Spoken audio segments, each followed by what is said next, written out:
So with lateral raises, one of the biggest issues that people find is when the traps take over.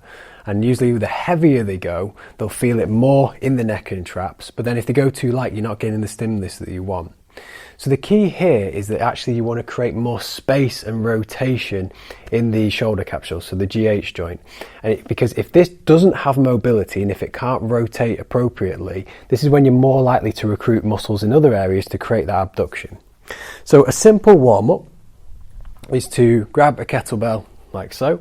Now you can use a dumbbell, but I do prefer a kettlebell. I do think it's more optimal for the exercise. And you're going to place your hand on your shoulder like this, just so your scapula isn't rotating too much, because I don't want this to be going forwards and backwards.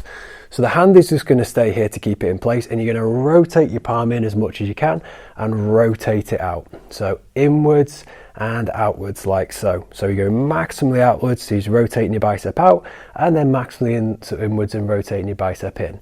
And again, the kettlebell doesn't want to be too heavy, so you're having to overly grip it. You just want to create that rotation.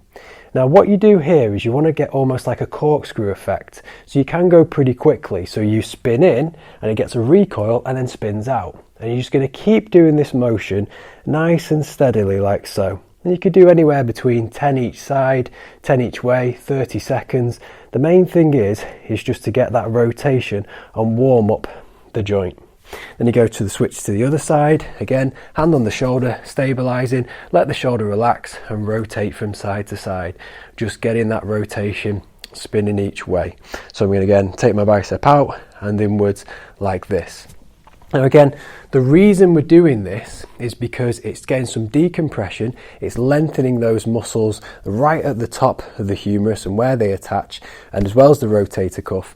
And where those muscles get a lot more freedom and range of motion, when you take out to the side, it'll actually be the rotator cuff muscles that are stabilizing, which means the deltoid can lift the arm out to the side. It doesn't have to use the traps as much, which is obviously what we want when going heavy and trying to stimulate the shoulder.